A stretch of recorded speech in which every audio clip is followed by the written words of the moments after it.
ବାହାଘରକୁ ଲୁଗାପଟା ଗୁଡ଼ା ଆଣିନଥିଲ? କୋଉଠୁ ଆଣିଥିଲ କହିଲ? ବହୁତ ମାନେ ବାପା ଗାଁରେ କହିବୁନୁ, କିନ୍ତୁ ବହୁତ ଶସ୍ତା କପଡ଼ା ଗୁଡ଼ାକ, ବୁଝିଲ ତ? ଭଲ ଲାଗୁନଥିଲା। ଆଉ ମୁଁ କହୁଛି ବୋଲି ମା ଖରାପ ଭାବିବୁନୁ, ଜିନିଷ ଗୁଡ଼ାକ ଏତେ ବାଗ ପଡ଼ିଲାନି। ମାନେ 2-3 ହଜାର ଟଙ୍କିଆ ବୋଧେ ଲୁଗା ଆଣି ଦେଇଛ ନା, ବାଗର ନୁହଁ, ବୁଝିଲୁ ତ?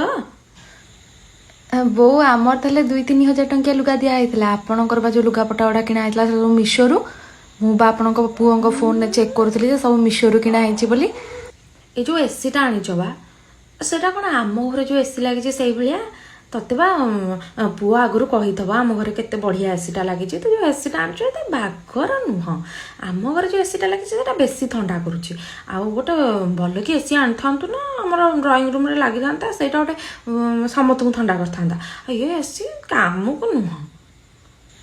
ନାଇଁ ମ, ଆପଣ ଯେତେବେଳେ ଦେଖିବାକୁ ଯାଇଥିଲେ କହିଲେ ନା ଆମର କିଛି ଦରକାର ନାହିଁ, ଖାଲି ଝିଅଟା ଦରକାର, ସେଇଥିପାଇଁ ମୁଁ ଏଇଟା ନେଇ ଆସିଲି। ନାଇଁ ତମକୁ କିଏ କଥାବାର୍ତ୍ତା କରିବଲ ମା?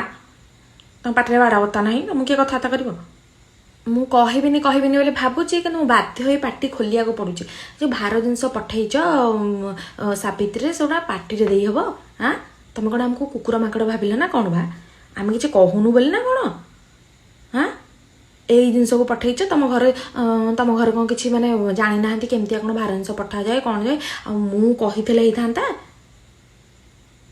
ବୋଉ ମୁଁ କ'ଣ କହୁଥିଲି କି, କୁମାର ପୂର୍ଣ୍ଣିମାରେ ପୁଅ ଘରୁ ନା ଝିଅ ଘରକୁ ଭାର ପଠାଯାଏ, ଆଉ ଆପଣଙ୍କର ଏଠୁ ପଠାହବଟି? ନାଇଁ, ଆମର ଭାର ଯାଏନି, ଆମର ସେମିତିଆ କିଛି ନିୟମ ନାହିଁ। ଝିଅ ଘରୁ ଆସିବା କଥା, ଆଉ ପୁଅ ଘରୁ କୋଉଦିନ ଯାଉଥିଲା? ଆଜି ସେ ଟୋକା ଆସୁ, ତାର ମୋର କଥାବାର୍ତ୍ତା। ସ୍ତ୍ରୀ ନୁହଁ ତ, ଗୋଟେ ନିଆଁ ଧରିକି ଆଇଛି, କଥା ଛଡ଼େଇକି ନେଇ ମୋ ପାଟିରୁ କଥାବାର୍ତ୍ତା କରୁଛି। ଆକୁ କିଏ କଥାବାର୍ତ୍ତା କରିବ? ମୁଁ ଯାଏଲୋ ମା ଏଠୁ।